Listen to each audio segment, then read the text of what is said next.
Hey, Mr. Battolini here, and I may not be a genius, but I do know this. When you have a nuclear weapon, nobody messes with you. It's a concept that political scientists call deterrence. And if you have a nuclear weapon in your country, that deters or stops other countries from invading you. Because they know that if they do, you have a giant missile that will strike back at them way harder than they struck at you. So if you're, say, a small communist island country 90 miles from the United States, like Cuba, and you're scared that the United States might harm you, maybe you ask the Soviet Union for some nuclear weapons to help you deter that. And if you're the United States watching that happen, and you see a small communist island nation 90 miles away from you, like Cuba, that's now pointing nuclear weapons at you, you have a missile crisis on your hands. I'm Mr. Battolini. This is the Daily Lesson.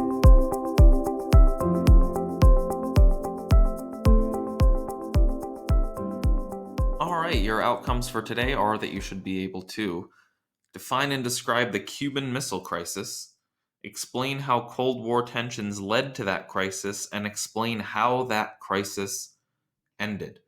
So the Cuban Missile Crisis is actually considered to be the closest that the world has ever actually come to an all-out nuclear war. And by the time the Cuban Missile Crisis happens, there are enough nuclear missiles in the world, especially in the US and the Soviet Union, to literally destroy the world. I know that's hard to think about, to wrap your mind around, but it's technically true. And this is considered to have been one of the most dangerous things that has ever happened in the whole Cold War. So this is really crucial that you nail down what happened here. But first, let's establish what happened before this that actually led to that many nuclear weapons being in place. So, what was the arms race? What was the space race? And how did the space race and the Soviet Union's first satellite, Sputnik, affect the culture and policies in the United States? So I'll pause for a second and we'll check back. All right, welcome back, and let's take a look at the answers. What was the arms race? The arms race was when the US and the Soviet Union were competing over who had the most numerous and most powerful weapons or arms. The space race was the same thing with respect to the technology and presence in space. So we're sending people into orbit, we're putting satellites in space, we're landing people on the moon. Remember that the golden rule of the Cold War is that any territory at all, any developments, any news items that we cede to the Soviet Union is considered a defeat in the Cold War. That includes who has the best weapons. That includes who has the most superior technology in space. So these are not items that we want to give into in terms of who gets there first. How did the space race and the Soviet Union's first satellite affect the culture and policies of the United States? Well, it shined a light on the fact that we need to emphasize math and science in our schools. Well, this is where that comes from in the education system, is we don't want to let the Soviet Union jump ahead of us in terms of technological development. And in order to develop technology, you need a sound education in math and science. So here's the story.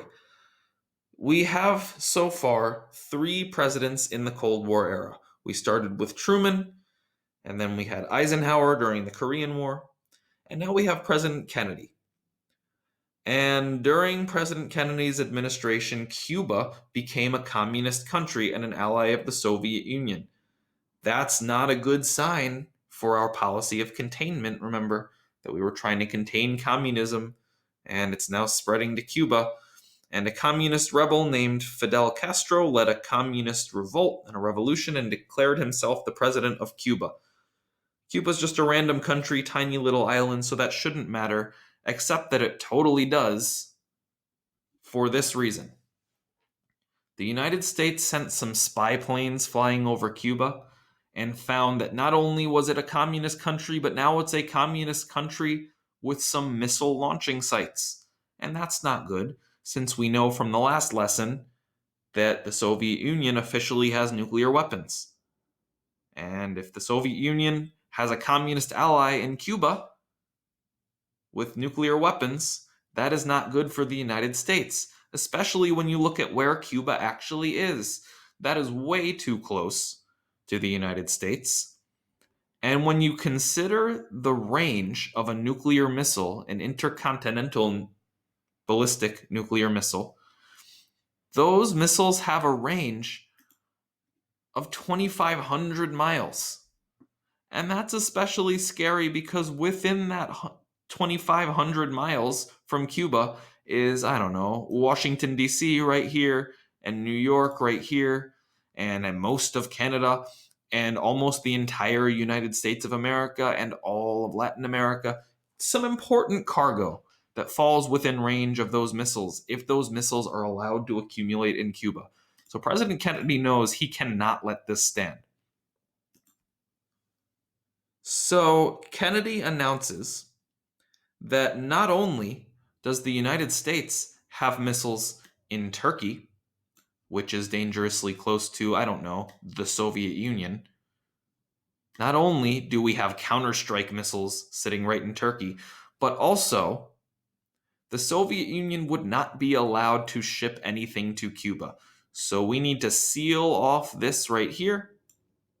And we say that if the Soviet Union continues to ship missiles to Cuba, well, then we will ramp up our missiles in Turkey. And if there's ever a problem with missiles being launched in Cuba, we will consider that an act of war and we will launch our missiles at you from Turkey. So officially, we have a nuclear standoff. Everybody has their nuclear missiles pointed at each other. And remember the power of those nuclear missiles to literally destroy entire countries and the entire world. So we have a really tense and dangerous situation. President Kennedy has to get on TV and say, listen, we've got missiles pointed at them. They've got missiles in Cuba pointed at us.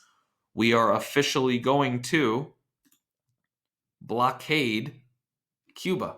He doesn't call it a blockade because that's technically an act of war. He actually calls it a quarantine, which is a word that's taken on new meaning for us now.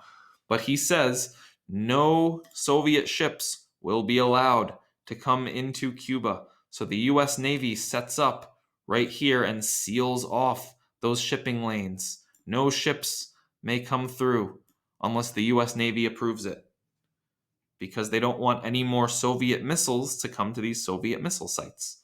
So President Kennedy establishes this blockade of Cuba with the U.S. Navy. And Khrushchev, because remember, Stalin died, and so somebody had to take over, so we have Khrushchev in the Soviet Union, tries to defy that blockade. Some Soviet ships that are escorted by nuclear submarines sail right up to that blockade line that President Kennedy put there. And they approach that blockade line, and everybody's sitting around waiting for World War III to start. Who's going to fire first? How is the opposite person going to retaliate? There's way too many nuclear weapons pointed at way too many places here. What in the world is going to happen? This right here, this picture that you're seeing here, is the scariest point in the entire Cold War. Who's going to fire first? Are those submarines going to approach the U.S. Navy? How is the Navy going to respond? Will we have an actual World War III nuclear war? If any kind of shootout like that occurred, it would involve those nuclear submarines. And each country would fire upon one another, and we would have nuclear weapons flying across the world. And this leads to a concept that we call MAD, which is an acronym for Mutually Assured Destruction. That means if one of the major superpowers fires nuclear weapons, the other one is definitely going to do the same. And we'll have nuclear explosions all across the world. And obviously, that's not a good situation.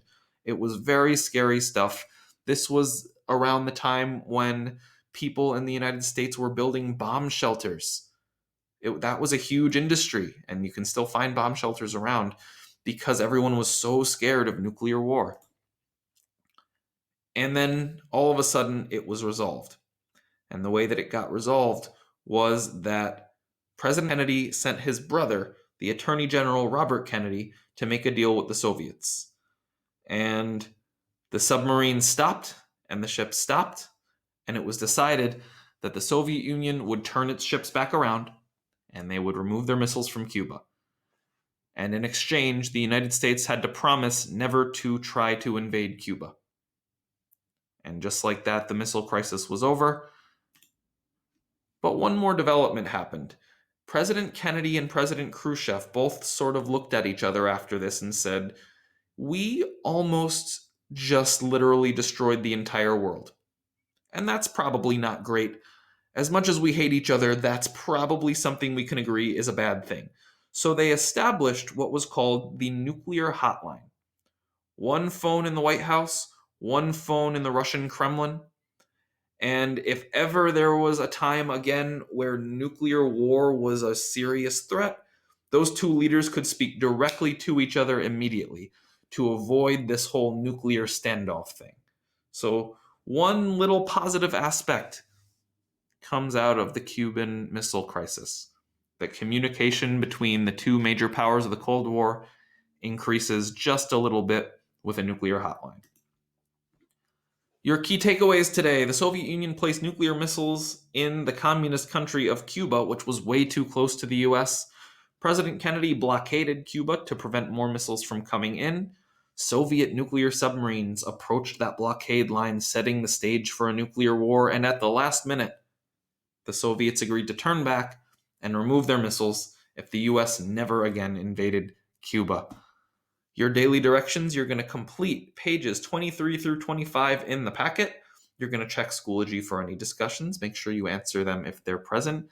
That's all we've got for you today. Stay safe, stay productive, and we will see you next time.